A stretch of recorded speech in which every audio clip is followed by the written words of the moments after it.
شروع اللہ کے نام سے جو بڑا مہربان نہایت رحم والا ہے۔ حضرت ابن عباس رضی اللہ تعالیٰ عنہ ایک مرتبہ مسجد نبی میں معتکف تھے۔ آپ کے پاس ایک شخص آیا اور سلام کر کے چپ چاپ بیٹھ گیا۔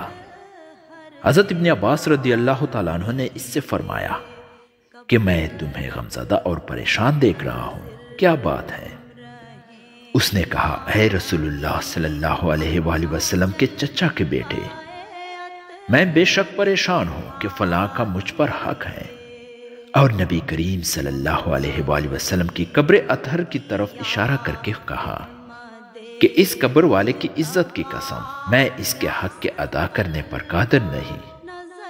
حضرت ابن عباس رضی اللہ تعالیٰ عنہ نے فرمایا کہ اچھا، کیا میں اس سے تیری سفارش کروں؟ اس نے عرض کیا کہ جیسے آپ مناسب سمجھے۔ حضرت ابن عباس رضی اللہ تعالیٰ عنہ یہ سن کر جوتا پہن کر مسجد سے باہر تشریف لائے۔ اس شخص نے عرض کیا کہ آپ اپنا اعتکاف بھول گئے۔ فرمایا، بھولا نہیں، بلکہ میں اس قبر والے صلی اللہ علیہ وآلہ وسلم سے سنا ہے کہ ابھی زمانہ کچھ زیادہ نہیں گزرا۔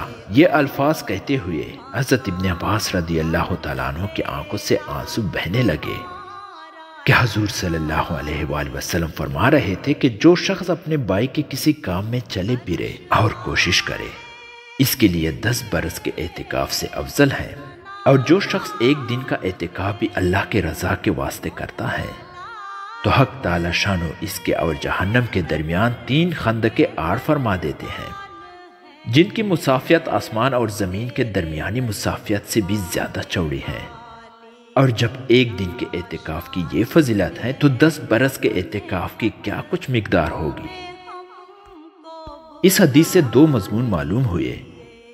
اول یہ کہ ایک دن کے اعتکاف کا ثواب یہ ہے کہ حق تعالی شانو اس کے اور جہنم کے درمیان 3 خندقیں حائل فرما دیتے ہیں، اور ہر خندق اتنی بڑی ہے جتنا سارا جہاں، اور ایک دن سے زیادہ جس قدر زیادہ دنوں کا اعتکاف ہوگا اتنا ہی اجر زیادہ ہوگا۔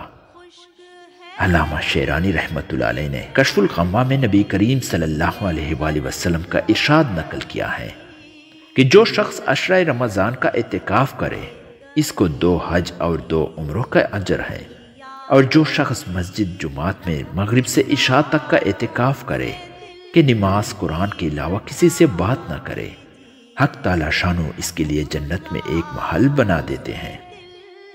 دوسرا مضمون جو اس سے بھی زیادہ اہم ہے وہ مسلمان کی حاجت روائی کے 10 برس کے اعتکاف سے افضل ارشاد فرمایا ہے۔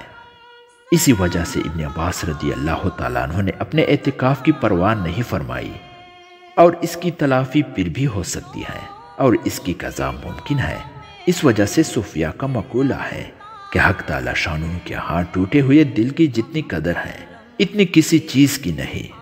یہی وجہ ہے کہ مظلوم کی بددعا سے احادیث میں بہت ڈرایا گیا ہے۔ حضور صلی اللہ علیہ وآلہ وسلم جب کسی شخص کو حاکم بنا کر بیچتے تھے تو ارشاد فرماتے تھے کہ مظلوم کی بددعا سے بچو۔